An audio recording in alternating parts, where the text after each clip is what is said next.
Les meilleures ligues à scatter, Pascal. Les différentes ligues qu'on regarde pendant une saison, c'est un sujet qu'on nous a proposé l'année passée euh, par un membre Patreon qui nous demandait c'est quoi nos ligues préférées à scatter et c'est quoi les technicalités, les différences, les points forts de certaines ligues et tout. Fait qu'on va en jaser pour les prochaines minutes de ça, de ce sujet que ça fait quand même longtemps qu'on s'est fait poser. Euh, Tout le monde sait, les fans du TSLH podcast, tout le monde sait que la Liga, on l'aime pas. C'est pas une ligue intéressante à scouter pour le développement des jeunes. Puis c'est à partir de là, cette demande de thème-là, de sujet de discussion. Mais, Pascal, pourquoi on haït autant la Liga, selon toi? Parce que c'est une ligue de performance, c'est pas une ligue de développement.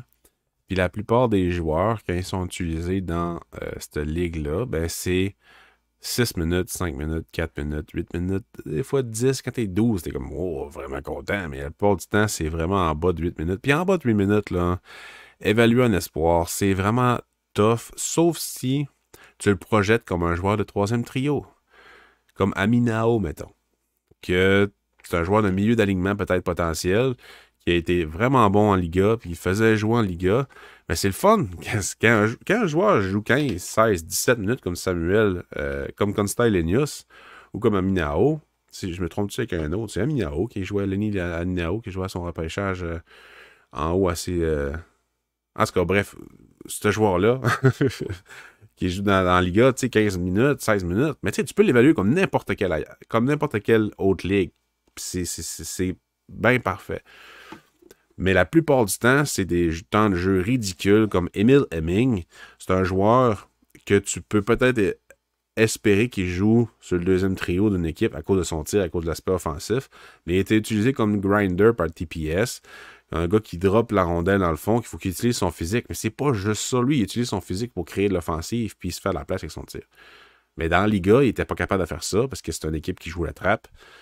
Puis, ben, oui, il a développé certaines choses comme Slavkovski à son année de repêchage pour TPS, développé certaines choses offensives, défensives en échec avant, mais t'es pas capable d'évaluer le potentiel offensif ou de le projeter facilement dans nationale de hockey ou dans le hockey pro à cause de ça.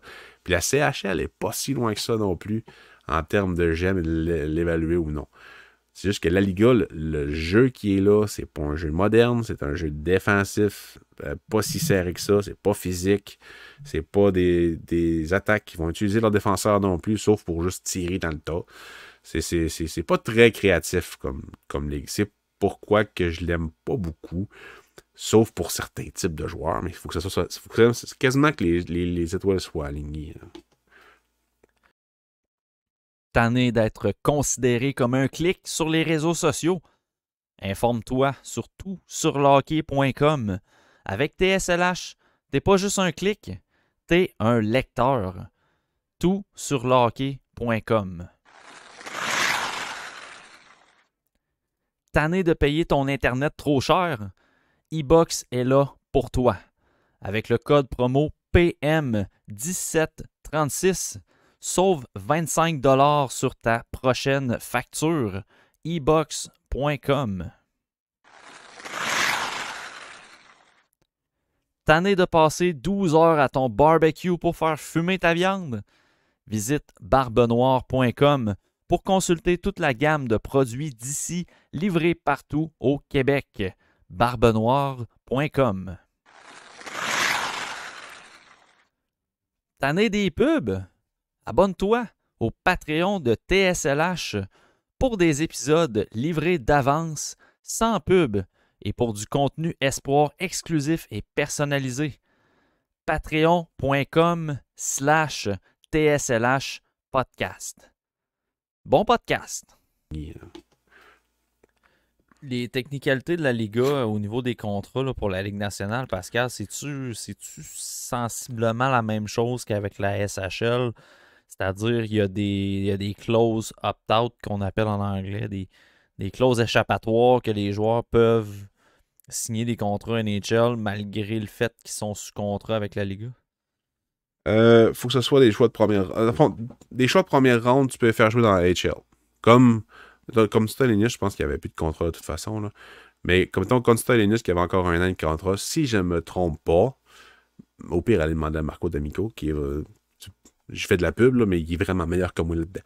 Mais, dans le fond, un joueur qui est repêché à son première année d'éligibilité, que soit son a 17 ans ou 18 ans, selon quand est-ce qu'il est né, s'il est signé, tu as 4 ans pour le signer. Puis, si tu ne joues pas dans la Ligue nationale de hockey, faut que tu l'envoies, faut que tu le retournes dans son pays. Mais si c'est un choix de première ronde, si je me souviens bien, tu peux faire jouer dans la Ligue américaine de hockey. Il n'y a pas de clause pour les choix de première ronde.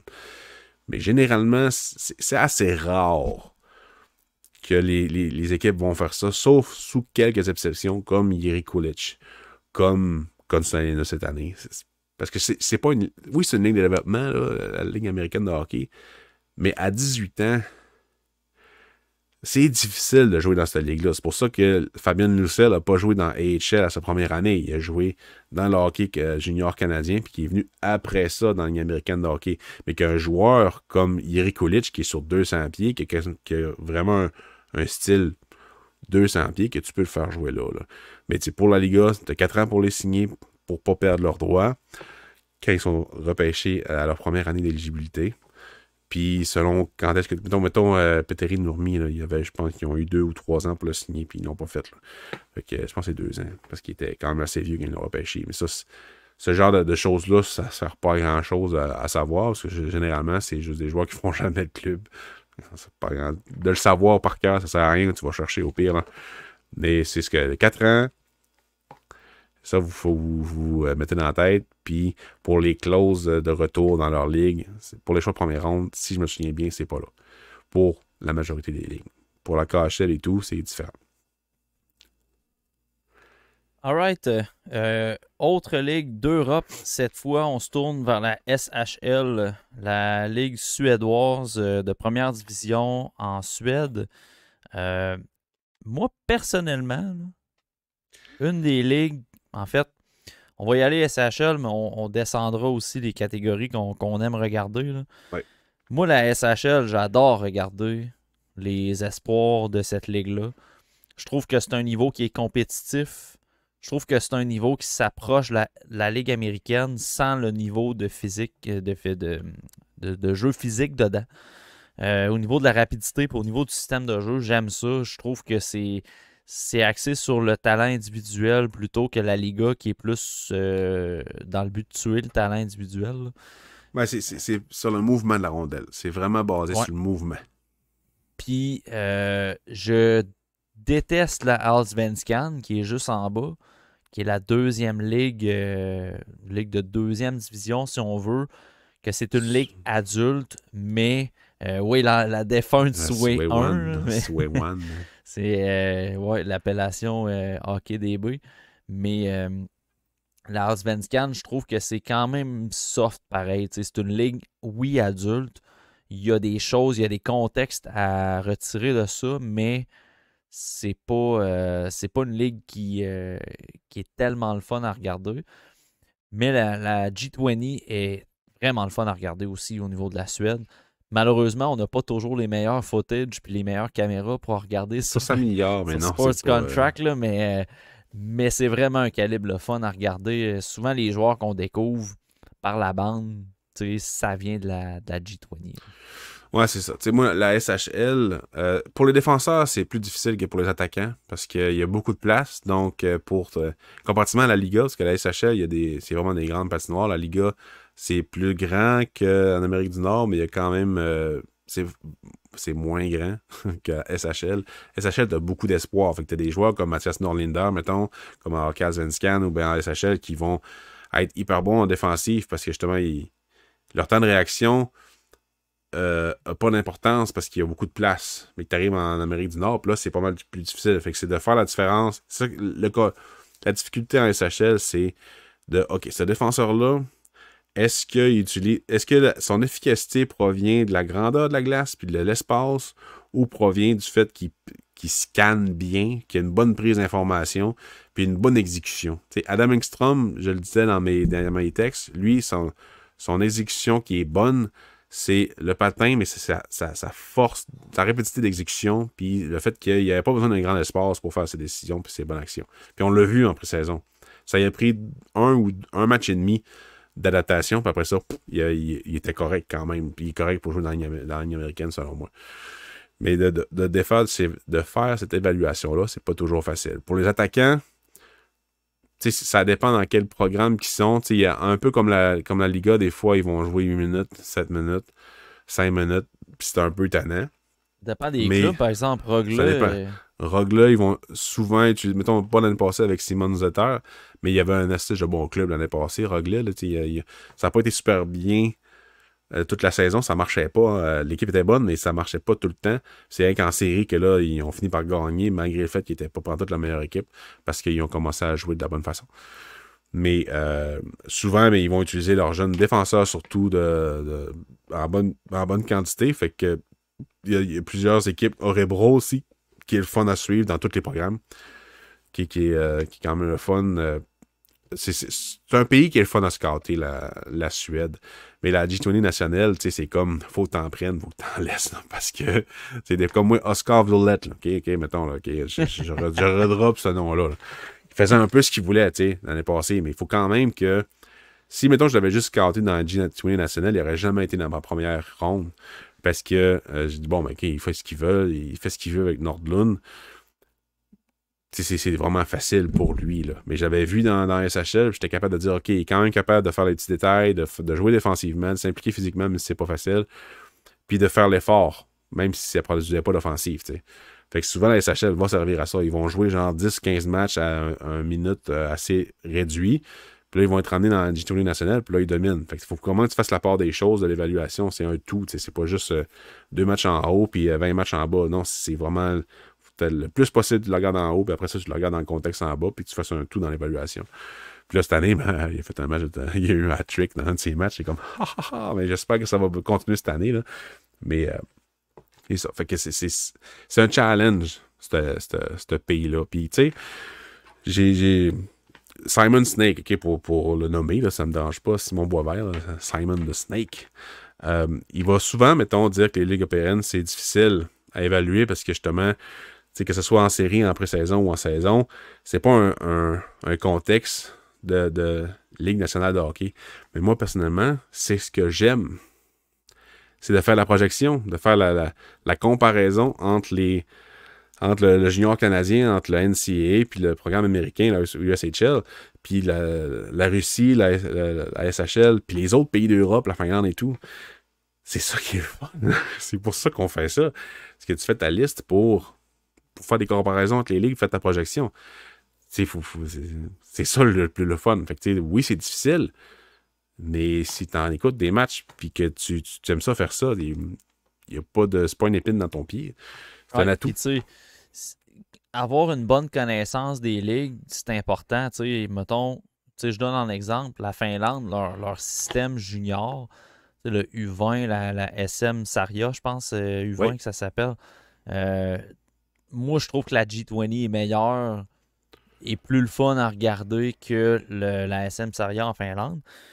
Puis, tu sais, quand tu regardes le calibre supérieur, dans le fond, adulte, semi-adulte, c'est souvent des joueurs bas ou mi-vingtaine qui jouent dans ces ligues-là, mais la Allsvenskan versus la Mestis, moi, j'ai regardé Émile Vény l'année passée dans Mestis. C'était longtemps. Là. C'est vraiment... Oui. Je disais que la Allsvenskan n'était pas super le fun à regarder, mais la Mestis, c'est pire. Puis, tu sais, au niveau de la hiérarchie des ligues, c'est similaire. Fait que, tu sais, c'est important de voir ça, de regarder les matchs de ces différentes ligues-là, parce que quand tu arrives avec un espoir qui est dominant en Allsvenskan, tu as du contexte à mettre autour de ça. Des joueurs très offensifs, unilatérales, vont performer dans la Allsvenskan parce que c'est un calibre qui est quand même assez soft. Mais tu as des gars comme Lekkerimäki, comme Oslund, comme Ogren, c'était moins pire un peu, là, mais encore là, on aurait aimé ça voir plus d'offensive. Ouais. Mais ces gars-là dans la Allsvenskan, c'était moyen en Jésus-Christ. Là. Mais c'est parce que c'était bien trop soft. Ça s'éloignait bien trop d'un niveau professionnel que que ces gars-là ne ressortaient pas. T'sais, ces gars-là, à leur année repêchage, s'ils avaient joué toute l'année dans la Allsvenskan versus leur année en G20, là, pas sûr, moi, qu'il aurait été classé aussi haut que ça. Fait que c'est important de connaître ces ligues-là puis d'être capable de faire les comparaisons. Exact. Puis tu sais, c'est pas un knock contre Simon Boisvert. Là. C'est vraiment pas ça. Parce que je parle de lui parce que je sais qu'il y a un reach incroyable au niveau du scouting. Tu sais, il y a 40 000 écoutes par semaine là, dans ces épisodes. Là. C'est bien correct. Là. Mais moi, tu sais, souvent, il va parler contre ces ligues-là puis contre la pré-saison. Mais moi, personnellement, chaque donnée est importante. Chaque visionnement, peu importe le contexte, est important pour avoir une vision globale. Parce que la donnée, tu te dois de l'analyser dans son contexte. C'est ça. Exactement. Puis chaque visionnement de plus que tu fais dans un espoir est important. Puis que ce soit dans la pré-saison NHL, pré-saison AHL, en série SHL ou bien en MHL, tout est important. Ou le WGC, dans le Forward Junior Championship, tout est important dans ton évaluation. Fait que c'est juste ça que je voulais apporter là, dans ce pas cocon-là, mais sujet-là. Pascal, la Russie, beaucoup de 3 ligues en fait qu'on regarde précisément, la KHL, la VHL qui est le genre de ligue américaine de la KHL, division, si on veut, c'est la deuxième division, et la MHL qui est la ligue junior. On parlait de contexte, très important le contexte, puis je l'ai encore plus appris l'année passée avec Kirill Zaroubin, le gardien de but qui dans la MHL était dans un club archi mauvais, mais qui avait quelques statistiques franchement intéressantes, puis quand il a changé de club, il est parti dans le pire club de la MHL, puis il s'est ramassé dans un club de milieu de peloton à peu près, puis ça a beaucoup changé dans son rendement, mais dans ses statistiques surtout. Il y a énormément de différences, peu importe la ligue en Russie, énormément de différences entre les bonnes équipes et les moins bonnes équipes, ce qui fait en sorte que, tu sais, quand on regarde strictement les statistiques, puis on viendra sur les styles de jeu et tout, mais quand on regarde les statistiques, tu as des joueurs qui ont des statistiques folles, là. Ils ont du point et 1,5 points par match. Ils dominent offensivement, puis il y en a beaucoup qui c'est de même. Mais quand tu regardes les statistiques des gardiens de but, ils ont quasiment toutes des bonnes moyennes. Quand tu regardes les meilleurs gardiens, fait que les joueurs vont ramasser des points contre les équipes de bas de classement très facilement. C'est comme ça dans le KHL, dans la MHL et dans la VHL également. Non, exact. Le contexte est encore plus important pour le hockey en Russie. Puis tu sais, on le sait de ce qui se passe avec Demidov cette année, là, qui joue en ce moment 4 minutes, 6 minutes par match, puis ça nous fâche. De plus en plus, je commence à être tanné de Rothenberg aussi, le coach. Ouais, ça, je suis d'accord. On va pouvoir en parler une autre fois, mais c'est ridicule. Tu sais, c'est juste le contexte de toutes les équipes. Là. Mais dans le fond, tu sais, dans la KHL, les bonnes équipes vont rarement faire jouer leurs joueurs, comme le Dynamo de Moscou, comme le SKA, le CSKA aussi, ou le CSK, ou le SK, là, peu importe comment vous le nommez. C'est difficile pour eux de les faire jouer à long terme parce que, pas à long terme, mais à beaucoup de minutes par match. Ça va arriver, de fond, au début de la saison, comme Demidov, 10, 12, 11 minutes, 14 minutes. Puis là, éventuellement, ben là, ça drop. Puis c'est exactement ça qu'on voit en ce moment avec Demidov. Puis à toutes les années de repêchage, c'est tout le temps ça. Tu sais, Chernyshov avec le Dynamo de Moscou l'année passée, il jouait très bien. Ben, il jouait correct en bas, puis il était rappelé en haut, puis c'est un temps de jeu ridicule. Fait que Yurov à sa première année. Ouais. Ça, c'est encore plus fâchant. C'est encore plus fâchant parce qu'ils sont comme pognés là. Puis là, ils signent un contrat à long terme pour justement être capable de jouer l'année d'après plus. C'est frustrant énormément de voir ça. Puis tu sais, c'est ça. C'est encore plus difficile que les autres ligues d'Europe. Mais quand tu te regardes vraiment le jeu, les patinoires sont quand même pas si pires au niveau. Ben, sont souvent grandeur nationale de hockey. Puis quand tu as une équipe comme Torpedo qui fait jouer les jeunes joueurs, là, c'est rafraîchissant, ça fait du bien. Quand tu as des prêts entre les équipes, comme avec Mishkov, mais tu peux les évaluer un peu mieux. Mais il faut tout le temps que tu te mettes en contexte qu'ils jouent 18 minutes, 19 minutes, 20 minutes dans une équipe à chier, puis ils jouent 5 minutes sur le powerplay dans une dans une équipe de bas de classement, donc il fait beaucoup de points parce qu'il y a juste lui qui a ce talent-là, comme Mishkov avec Sochi. Puis que, ben, c'est ça. C'est difficile. Puis la VHL est mieux, à mes yeux, que la Allsvenskan puis que la Mestis. Parce que, oui, ils font un peu ce qu'ils veulent souvent, mais je trouve quand même que c'est plus défensif. Je trouve quand même qu'il y a un peu plus de physicalité. Puis quand t'es un défenseur, plus de structure. Je sais pas si tu te rappelles de Kirill Kirsanov. Ouais. Tu sais, c'est ce genre de défenseur-là que tu découvres, qui, je crois, joue dans la Ligue américaine la dernière saison. Je sais pas s'il est retourné, là. Mais que quand il arrive sur la patinoire, toute la structure défensive est plus visible. Même affaire un peu avec Kurban Limatov cette année. C'est que tu arrives à sa patinoire, puis le défenseur, sa présence sur la glace fait juste rendre le schéma pas mal plus normal de ce qu'on voit habituellement en Russie. Puis c'est là qu'il faut que tu te poses. C'est là que tu fais comme, oh, faut que tu allumes sur le genre de défenseur qui est. Surtout contre une équipe de bas de classement. Les équipes de bas de classement dans la MHL, faut pas t'es skip, c'est des données importantes. Mais quand le joueur, surtout les attaquants, c'est juste fait un peu ce qu'il veut, sa patinoire, triche à fond, c'est comme là, ça rentre dans le con, dans le pro-con. Là. Mais quand tu tombes contre un gars comme Sorin, Yegor Sorin, que peu importe à qui l'adversaire, il donne la même affaire, ben c'est là que tu vois les vrais gamers. Fait que c'est que ça demeure important ces matchs-là. Mais il faut tout le temps que tu les mettes en contexte. C'est le pays le plus important à mettre en contexte. Tu as absolument raison là-dessus. Tu sais, la MHL est une ligue. Mais en fait, peu importe la ligue en Russie, les habiletés individuelles sont énormément mises de l'avant. Ouais. Fait que c'est facile des fois de tomber dans le piège de hey, lui, il est impressionnant de la façon qu'il joue. Tu vas à la fin qu'il fait. Mais c'est ça, ça vient dans le contexte aussi. Il faut vraiment, vraiment porter attention aux détails encore plus dans cette ligue-là parce que c'est facile de tomber dans le tape à l'œil en Russie. Beaucoup. Surtout en n'ayant plus le Hlinka Gretzky, le WGC, le World Junior. Ouais, surtout en n'ayant plus, plus non, ça pour comparer. Là, c'est un atout vraiment de moins et d'importance de moins dans notre évaluation pour comparer la Russie avec les autres pays. Mais si tu veux qu'on fasse, on fait avec. C'est fun pareil. Exact. Ben oui, on fait ça pour ça. Pardon. On va se tourner vers la CHL. Il y a 3 ligues en importance. On va y aller une par une, Pascal. Oui. La première, la OHL. Moi, j'ai toujours trouvé la OHL qui était plus une ligue à caractère offensif versus les 3 autres. Je sais pas si tu es d'accord avec ça. T'sais, moi, personnellement, je trouve que niveau de jeu, plus focusé sur la rapidité d'exécution, un peu moins physique, mettons, que la WHL. Fait que c'est un peu ça. Globalement, ça reste quand même 3 ligues qui se ressemblent. C'est des joueurs nord-américains avec des styles très nord-américains. Mais je trouve que la OHL a un volet peut-être un petit peu moins physique, mais plus axé sur l'offensive là, à ce niveau-là.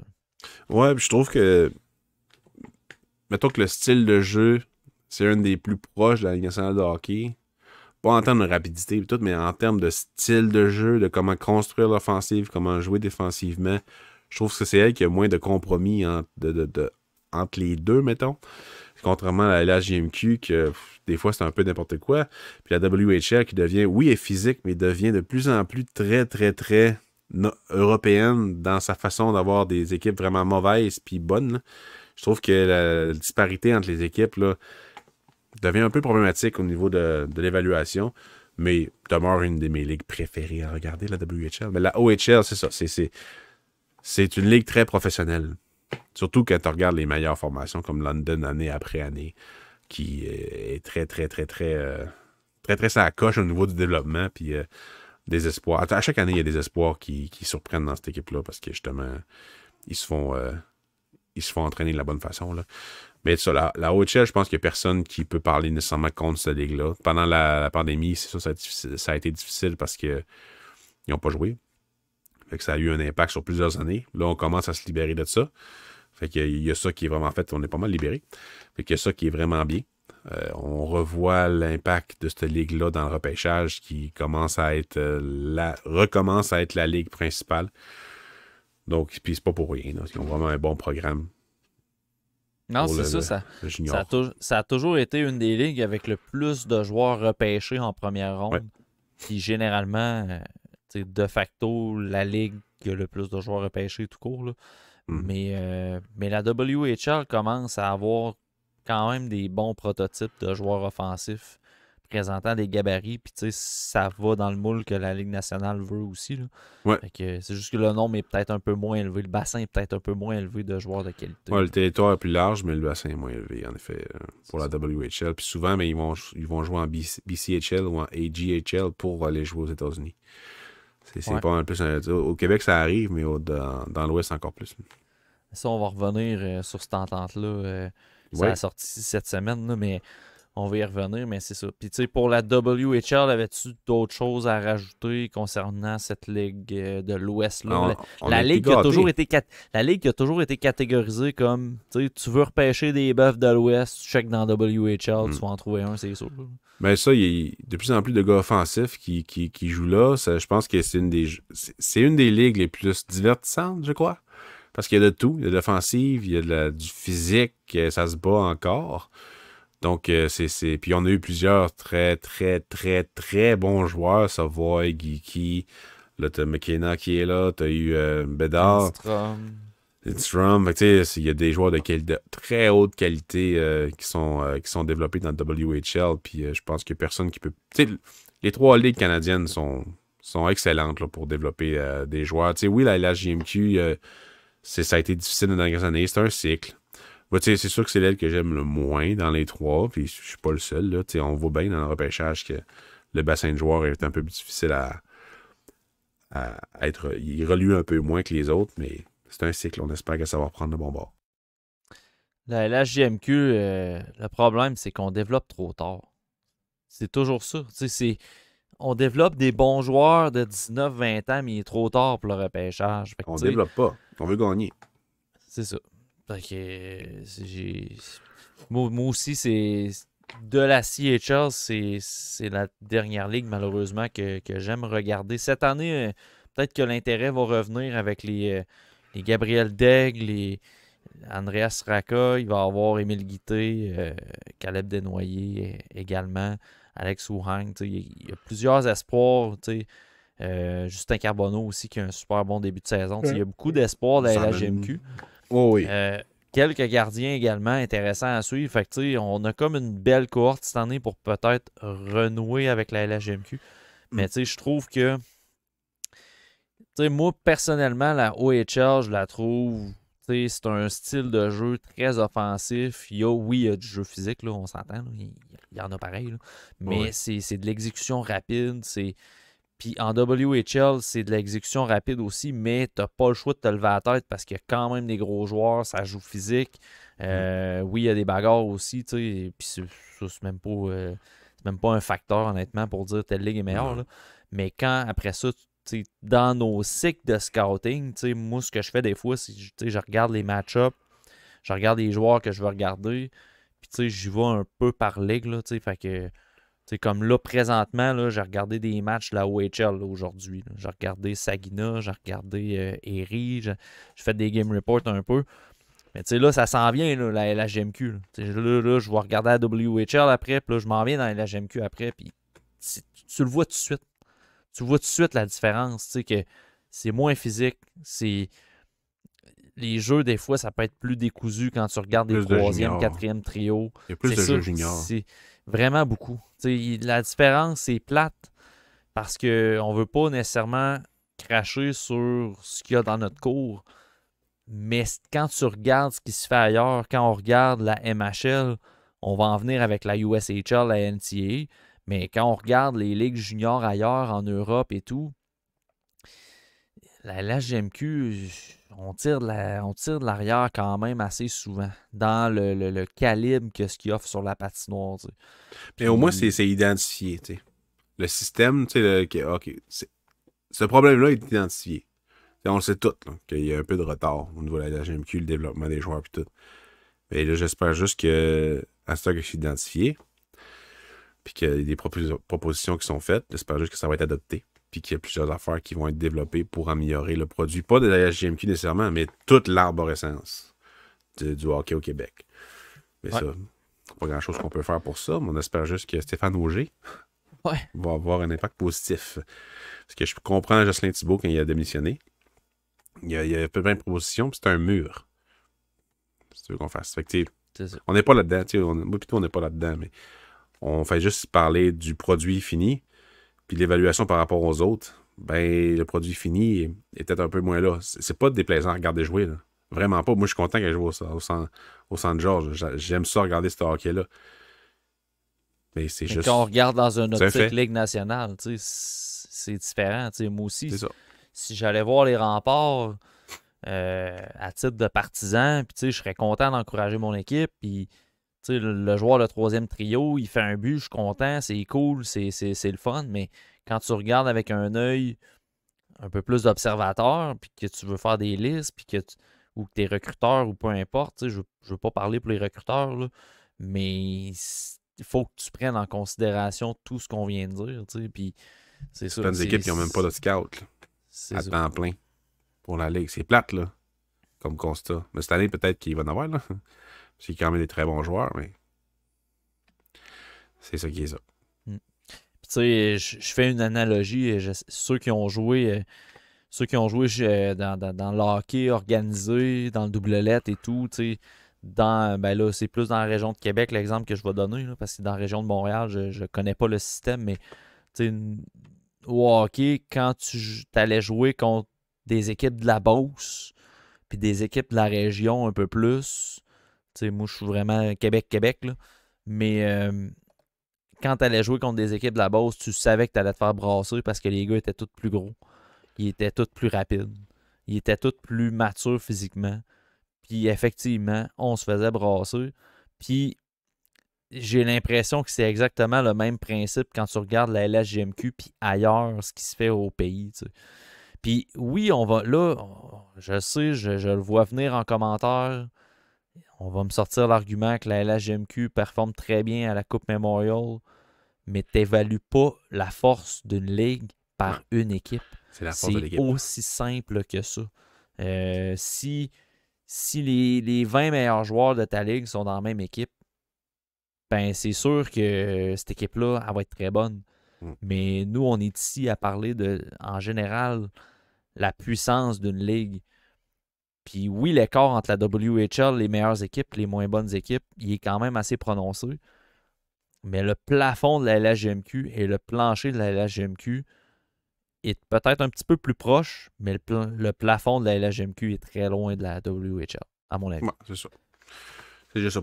Dans une optique Ligue nationale de hockey, pas dans une optique spectacle ou junior. Non, c'est ça. Parce que j'adore aller voir les matchs de la Ligue junior.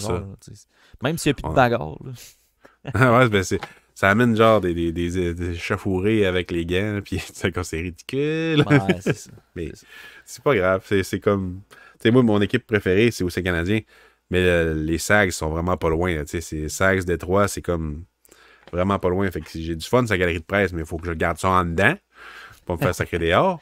Mais c'est comme, yeah! Mais j'ai tendance à trouver, en tout cas, que sur la galerie de presse des Sags, il y a beaucoup de partisans. Fait que c'est un bon show, puis c'est le fun pareil, se rendre sur place. Là. Je pense qu'il n'y a personne qui peut chialer comme ça. J'ai hâte de voir ce que ça va donner, la possible entente, parce qu'il y a des votes qui s'en viennent cette semaine dans les prochains jours, en fait.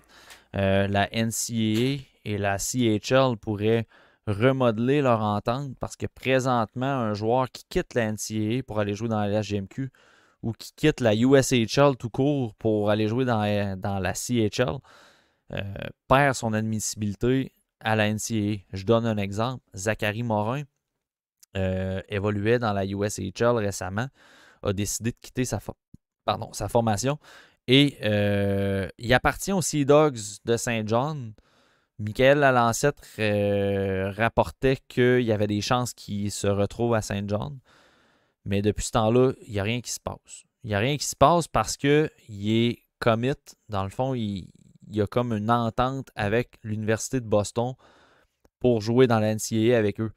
Mais s'il rejoint les Sea Dogs, avec l'entente qu'il y a présentement, il perd son admissibilité à rejoindre Boston University. Fait que là, est-ce que Morin y attend présentement? Là, ça va s'en venir dans les prochains jours, là, cette entente-là. La NCAA permettrait aux joueurs d'aller dans la CHL, puis les joueurs de la CHL pourraient quitter la CHL pour aller jouer dans la NCAA. Pascal, est-ce que tu vois des avantages à cette modification-là qui serait quand même une annonce majeure pour le développement des espoirs? Ouais, je pense que oui, tu sais. En tout cas, en tant que partisan, je pense que ça pourrait améliorer les deux ligues. Là, c'est juste qu'est-ce qui est possible. Est-ce que c'est quand tu n'as plus pas toute d'éligibilité à la CHL, c'est-à-dire que tu as joué ta saison de 20 ans, tu vas pouvoir aller en NCAA, ou que tu vas pouvoir faire le switch entre les deux n'importe quand. Il y a ça, moi, que je ne sais pas encore. Est-ce que j'ai lu à 100% tous les textes là-dessus? Non. Mais quand ça a sorti l'année passée, puis que ça se discutait, ben, c'était souvent marqué que quand il est plus éligible d'un, il va pouvoir passer à l'autre. C'est comme, OK, mais dans le fond, on va juste à 20 ans, quand il va avoir 21 ans avant le Noël là, de l'année qui est en cours. Là.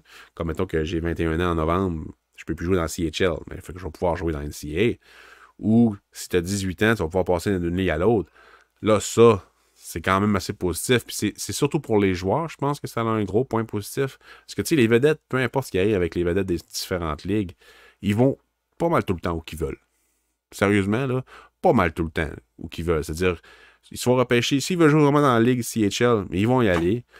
Puis s'ils veulent pas, mais ils vont juste bouder puis retourner dans USHL. Mais là, si la possibilité de jouer une année ou deux dans la CHL pour ensuite retourner dans la NCAA, hey, c'est parfait, là. C'est vraiment bon pour le hockey canadien. Puis pour la USHL, peut-être un peu moins. Mais c'est pas grave, ils vont juste développer d'autres joueurs. Tu sais, le bassin de joueurs demeure le même, là. C'est quand même assez intéressant. C'est juste des postes qui se libèrent pour que d'autres joueurs prennent la place. Ou bien des Européens. Tu sais, moi, je trouve que c'est vraiment positif, là, comme entente. Je pense pas qu'il y a personne qui peut parler contre ça, sauf certains propriétaires d'équipes qu'on peut comprendre qu'ils ont de la misère, des fois, peut-être à attirer du monde.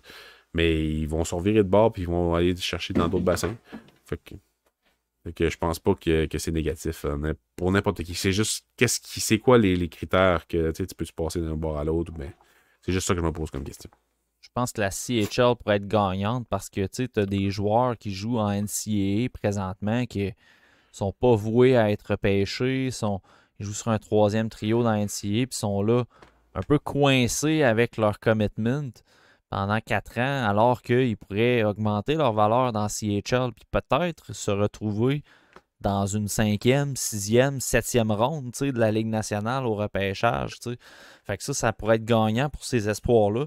Moi, ce que je pense, c'est que les ligues, comme on l'a nommé tantôt, mais la BCHL, la GoGHL, puis la AJHL, les ligues, dans le fond, Junior A, puis les ligues un petit peu plus obscures aux États-Unis, qui accueillaient des bons joueurs pour que ces gars-là, ces joueurs canadiens-là, gardent leur admissibilité en NCAA.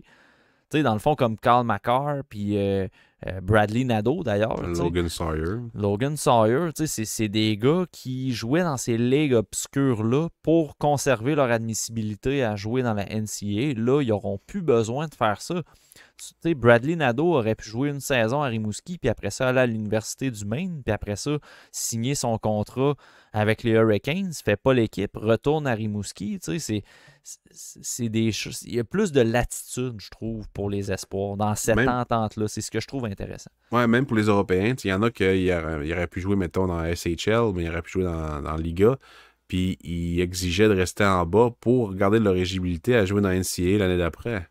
C'est arrivé à quelques Européens, ça. C'est moins connu, ce phénomène-là, parce que de toute façon, tu t'en fous de jouer 7 minutes dans la Liga. Là.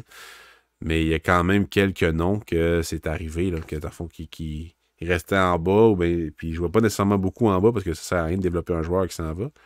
Mais ça va leur permettre de peut-être jouer une saison dans CHL avant de switcher à NCAA à la place de perdre une année dans le junior en Europe ou même dans AGHL ou BCHL, ces affaires-là. Fait que non, moi, je suis vraiment en faveur. C'est le temps. C'est comme le 2 ans versus le 4 ans. Éventuellement, il va falloir que ça soit que ce soit regardé, là, l'éligibilité de la fenêtre de signature pour signer un joueur de la CHL, c'est 2 ans versus 3 ans, 4 ans ou 5 ans pour le hockey aux États-Unis. Là, ça, c'est ridicule, tout le monde le sait, mais tu fais qu'on fasse ça. Ouais, ben, je trouve ça important de faire le pont parce que justement, la prochaine ligue qu'on allait parler, c'est la NCAA. Puis c'est ça, en CHL, quand tu te fais repêcher, tu as 2 ans pour signer avec ton club. On l'a vu avec le Canadien d'ailleurs, ils ont repêché Cédric Guindon, puis perdre les droits du joueur parce que forcément, à un moment donné, tu n'as plus de place pour signer des contrats. Fait que Cédric Guindon qui se retrouve au repêchage l'année passée parce que le Canadien n'ont pas signé, alors que des espoirs en NCAA, que ça. On n'en a pas parlé, mais en Russie, ça, ces droits-là, c'est ad vitam aeternam. Là. Ouais, Les c'est droits, limité. le CH a encore les droits de Alexander Gordon. Là, juste pour vous donner une idée, là, c'est vraiment ça, ces droits-là ne meurent pas. Là. Fait que tu sais, la CHL, c'est 2 ans, c'est très court. Mais dans la NCAA, c'est 4 ans. Fait que tu sais, on l'a souvent dit, Pascal, mais il y a quand même des avantages à repêcher un joueur de la NCAA over un joueur de la CHL.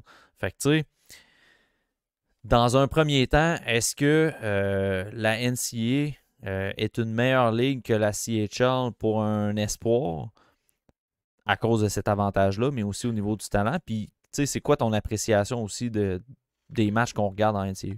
Ben, point de vue organisationnel, quand tu as une équipe qui n'est pas rushée pour faire graduer des joueurs, c'est sûr que la NCAA est ce que tu dois regarder, puis le hockey européen aussi, là, c'est ce que tu dois regarder comme avenue au lieu de la CHL, parce que tu n'es pas pressé d'être signé quand tu repêches en NCAA, en USHL, ou bien dans le junior, dans le high school. Parce que, tu sais, mettons, Ben Merrill des Canadiens de Montréal a joué dans le high school. Là, cette année, je pense qu'il joue dans le BCHL. Puis après ça, il va embarquer dans la NCAA. Fait que les Canadiens, ils vont avoir 5 ans pour le signer. Parce qu'il y a une année dans le BCHL, puis 4 années d'éligibilité à... je sais pas pourquoi je fais ça avec mes mains. Là. Mais une année dans le BCHL, après ça, 4 années dans la NCAA. Fait que tu gardes ses droits jusqu'à temps qu'il soit plus éligible à la NCAA. Fait que c'est 5 ans pour le signer pour un mastodonte. Pourquoi aller choisir... Tu sais, mettons, tu regardes Tyler Thorpe, là, qui a 2 ans pour le signer. Tu sais, 2 joueurs assez pas similaires, mais tu sais, le même format, même utilité sur la glace. 2 gars qui ont quand même des habiletés, mais que surtout, c'est leur physique qui les fait ressortir. Mais si tu as à choisir entre les deux, tu prends Ben Merrill. À mes yeux, là, même si, mettons, Tyler Thorpe te repêché avant, je n'ai pas le chiffre en tête, là, on s'en fout un peu, c'est pas ça vraiment le point. Mais si tu as vraiment les deux en tête, choisis le gars dans NCAA. T'sais, à tous les coups, tu choisis le gars que tu as 5 ans à signer versus le gars que tu as 2 ans à signer. C'est même pas proche en termes de décision, là, surtout quand tu te regardes à talent égal. Là. Mais moi, j'adore la NCAA. La USHL, c'est le fun à regarder aussi, surtout quand tu le mêles avec le programme américain. Oui. Il y a plusieurs avenues vraiment intéressantes. En NCAA, oui, il y a des divisions qui sont moins fortes, mettons. Mais c'est des joueurs vraiment plus matures. Le niveau physique, tu peux le regarder vraiment bien. Le niveau pour la progression puis la projection. En NCAA, généralement, c'est plus après le repêchage. Certains gars qui sont repêchés à la première année en NCAA, mais c'est surtout des gars élites la plupart du temps. Puis en USHL, c'est un peu comme la MHL dans le sens qu'il y a une bonne amplitude de qualité entre les équipes, mais c'est du jeu nord-américain. Fait que tu peux quand même trouver des perles rares en USHL. C'est ce qui est le fun. Puis tu sais que les équipes de la nationale de hockey regardent beaucoup ces ligues-là à cause de la fenêtre de signature. Que quasiment la majorité des joueurs qui jouent là, tu as 4 ans pour signer. Fait que tu sais que les équipes regardent ça avec attention. Puis c'est pour ça qu'il va falloir... Ouais. C'est pour ça qu'il va falloir qu'il... Dans la nouvelle entente, il va falloir qu'ils gèrent cette entente-là avec la NHL aussi. Là, parce que là, un joueur qui joue NCAA ou SHL, il décide après un an qu'il s'en va dans CHL. C'est quoi la fenêtre de signature que tu as là? C'est-tu le 2 ans, c'est-tu le 4 ans? Il y a beaucoup, beaucoup de choses à voir. Là. Ce qui urge présentement, c'est d'avoir l'entente, puis après ça, ils vont gérer les autres affaires. C'est comme Vincent Rohrer. Il a été repêché dans la CHL. Il y avait 2 ans pour le signer. Mais à cause d'une certaine clause, d'une entente, il est retourné en Suisse. Puis là, le Canadien a retrouvé le 3 ou 4 ans de plus de fenêtre de signature. Fait que tu sais, OK, ça va être ça aussi pour la CHL, puis la NCAA, la USHL, puis tout. Quand un joueur va dans une, va switch dans l'autre, puis il tombe 4 ans NCAA, est-ce que tu vas avoir 2 ans là, puis bang, il tombe 15 ans, donc 4 ans de plus, donc 5 ans, c'est comme... Tu sais, c'est un stige d'avantage, là. Surtout pour les joueurs en fin de ronde, là, en fin de repêchage. C'est vraiment intéressant là, pour une équipe là, avoir autant de temps pour les signer, alors qu'ils ont joué au moins 1 année ou 2 années dans le CHL, qui est un contexte incroyable pour le hockey canadien, là, pour le hockey, la Ligue nationale de hockey. Là. Généralement, les équipes de la Ligue nationale ont quand même plusieurs années avant de signer des joueurs. T'sais, mettons les Européens qui ont été repêchés alors qu'ils jouent en Europe, puis qu'après ça, ils s'en viennent en CHL, c'est la fenêtre de signature européenne qui fonctionne et non celle de la CHL. Fait que parce c'est un gros désavantage. Ils sont prêtés à CHL. C'est un avantage pour les espoirs de la CHL parce qu'ils peuvent se décrocher des contrats assez rapidement dans la Ligue nationale. C'est bon pour eux, mais d'un autre côté, c'est un non-sens pareil que ce soit les seuls qui aient 2 années à se faire signer. Ouais, c'est ridicule. Il faut que ça change. Sauf pour les Européens, c'est ça. Mettons, Zadina, il a pu jouer à 19 ans avant ses 20 ans dans la Ligue américaine de hockey à cause qu'il était un prêt de son équipe d'Europe au Moosehead. Les détails, ça fait longtemps quand même, là, Zadina. Fait que les détails, c'est assez flou dans ma tête, là, mais c'est des affaires de même de manipulation de prêt entre l'Europe et la CHL qui fait en sorte que c'est ultra avantageux de cibler ces joueurs-là pour les organisations. C'est ça. Puis pour conclure pour la USHL, NCAA, moi aussi, la USHL, c'est une ligue que j'aime bien, mais je choisis mes match-ups. Souvent, je vais y aller avec le programme, là, beaucoup. Là. La NCAA, même chose, je vais y aller avec les tops. Le tournoi de fin de saison, il est le fun en maudit à regarder, là, honnêtement. Bien souvent, le tournoi de fin de saison, mes observations sont quand même assez complètes. Fait que ce tournoi-là, je le regarde un peu plus comme un partisan de hockey, plus qu'un observateur. Fait que c'est peut-être pour ça qu'il y a une essence plus intéressante encore, là, mais j'aime comment c'est fait ce tournoi-là. Mais ma question, Pascal, puis moi aussi je vais y répondre, là, mais est-ce que la USHL et la NCAA, même si la NCAA c'est une ligue de 18, 19, 20, 21, puis des fois jusqu'à 24 ans, là, mais est-ce que la NCAA et la USHL, ce sont de meilleures ligues que ce qu'on trouve dans la CHL présentement? C'est juste différent. C'est pas le même contexte, t'as plus de temps pour te développer, t'as moins de matchs aussi. Fait que tu sais, pour un joueur plus mature physiquement dans son développement, c'est peut-être mieux à CHL, mais pour un joueur que tu sais que ça va plus longtemps, comme un genre de défenseur comme Jaden Struble, ben c'est pas mal mieux qu'un NCAA, donc qui parle de la USHL puis CA. En fait, lui, il est passé de high school à NCAA. Là. Mais tu sais, c'est vraiment du cas par cas. Puis peu importe, après moi, un joueur qui joue dans un pourrait aussi jouer dans l'autre. C'est juste que pour les late bloomers, c'est vraiment mieux aux États-Unis. Comme tu sais, Sacha Boisvert, tu sais que ça va être un late bloomer. Là. Ben, pas un late bloomer, mais tu sais que ça va prendre du temps avant que ce soit un projet fini.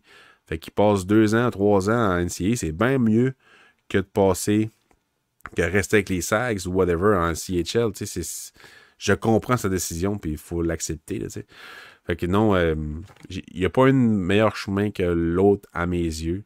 La USHL est moins bonne que la LHJMQ, que, mettons, la CHL, ça, c'est certain, là. Mais tu sais, l'avenue de faire 1 année ou 2 à 16-17 ans dans USHL pour ensuite aller à NCAA est parfaitement louable pour beaucoup des espoirs. Fait que il y a des pros et cons. C'est vraiment ça. Chaque famille doit faire leur choix en fonction de comment ils projettent ce développement-là. Puis c'est là que l'agent ou le conseiller est vraiment important. Ouais. J'ai l'impression que la meilleure... Tu sais, mettons, là, je repense là, les belles années du Steel de Chicago. Là. Ouais. Je pense que ça peut rivaliser avec la meilleure équipe de la LHJMQ. Solide, oui. Mais tu sais, mettons, avant peut-être la date limite, tu sais, les fameuses formations de la LHJMQ qui sont formées pour la Coupe Memorial. WHL aussi, là. La OHL peut pas parce qu'ils ne traitent pas leur premier, là. Ouais, mais tu sais, je pense que la WHL, c'est trop physique pour la USHL, là. Ça serait difficile d'accoter, là. Mais la NCAA, je pense que tu prends la meilleure équipe de la NCAA, puis je pense que ça bat assez aisément la LHJMQ. La OHL et la WHL probablement aussi. Ça serait un bon tournoi. Ça serait le fun à voir. Mais je pense encore, moi, que la meilleure équipe de la NCAA, ça pourrait être difficile de rivaliser contre la meilleure équipe de la WHL juste pour l'aspect physique. Oui, mais tu sais, la JMQ, il les bat souvent. Fait que tu sais, s'il est capable de battre la JMQ, capable de battre la WHL, la WHL ou la OHL, ça serait vraiment intéressant comme match.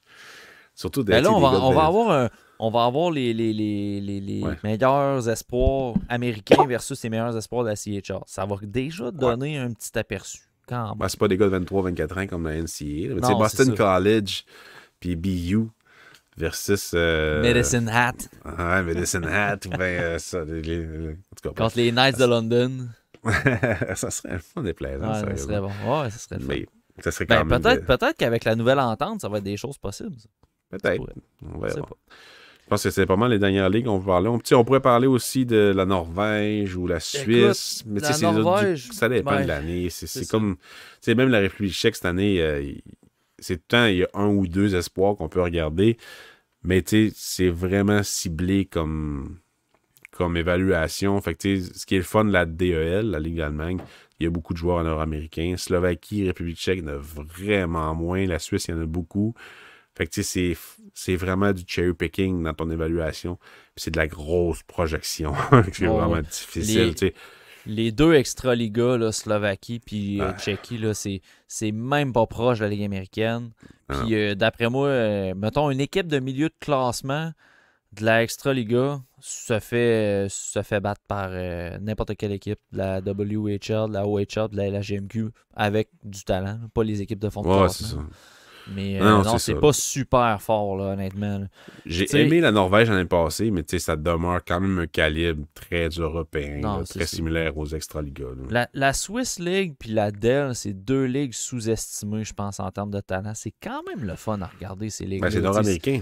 C'est rempli de joueurs nord-américains, comme la KHL. Puis sinon, la dernière petite ligue, on a parlé légèrement de la BCHL tantôt. C'est pas compliqué, la BCHL, là. Je vais vous le résumer en deux noms d'équipe, Penticton Bees puis Brook Bandit. C'est tout. C'est les deux formations. Ouais, puis il y a eu des changements aussi. Ils sont pas rendus en AGHL. Ça a changé, c'est vrai. Je déteste ça. Je déteste ces ligues-là. C'est dégueulasse. Moi, mettons, quand je regardais Bradley Nadeau là, avec les Bees, avec Edar Suniev, tout ça, tu sais, les gars dominaient, là, solide. Il y a beaucoup de contexte à mettre, puis tout. Là.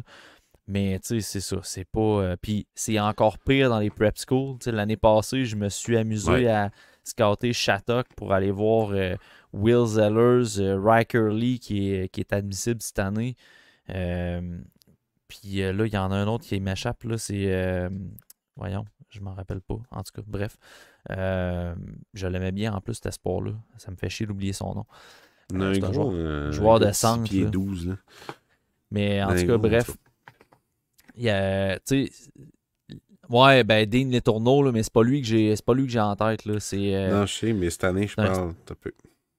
Mais tu sais, c'est ça, dans ces ligues-là, les gars qui sont très bons et qui sont à surveiller pour le repêchage de la NHL sont juste trop bons. Il n'y a pas d'opposition. Dean Letourneau, l'année passée, là, ça n'avait aucun sens. Là. Sa longueur de bâton battait la grandeur de la majorité des joueurs de la ligue. Là. C'est ridicule là, comment que quand tu es bon dans cette ligue-là, tu es excessivement bon. Puis Dean Letourneau, quand il est arrivé dans USHL, moi j'ai trouvé moyen. Puis Riker Lee, je suis content de l'avoir regardé l'année passée parce que là, cette année, il est admissible. Puis j'ai pu voir l'évolution à Shattuck l'année passée, puis son début de saison présentement. Fait que j'ai hâte de le suivre cette année, mais si je me fie juste à son hockey l'année passée, il n'y a presque rien à tirer de ça. Non, exact. Moi, je sais vraiment pas des calibres que j'aime beaucoup à regarder. Tu sais, quand on a des game reports puis tout, puis quand comme Dean Letourneau l'année passée, il n'y avait pas beaucoup de matchs qu'on pouvait voir sur nos plateformes. C'était un peu canon. Attends, je prenne l'abonnement pour regarder genre 5 matchs. Mais j'ai tellement pas aimé mes visionnements. C'est un genre de joueur qui aurait vraiment avantage à jouer dans la CHL une année ou deux, puis après ça, tourner en NCAA. Fait que c'est peut-être ce genre de joueur-là que ça va nous aider à l'évaluation très hâtive dans leur développement de jouer dans CHL. Alright, donc je me souviens pas quel membre Patreon nous avait posé cette question-là l'année passée, mais j'espère qu'on y a répondu de long en large. Puis si vous avez d'autres questions, n'hésitez pas à le faire en commentaire sur YouTube encore une fois. Donc merci beaucoup Pascal de tes observations. Un très gros Merci. podcast. Ouais, c'était le fun encore une fois. On aurait pu ressortir une liste de joueurs à regarder dans chaque ligue.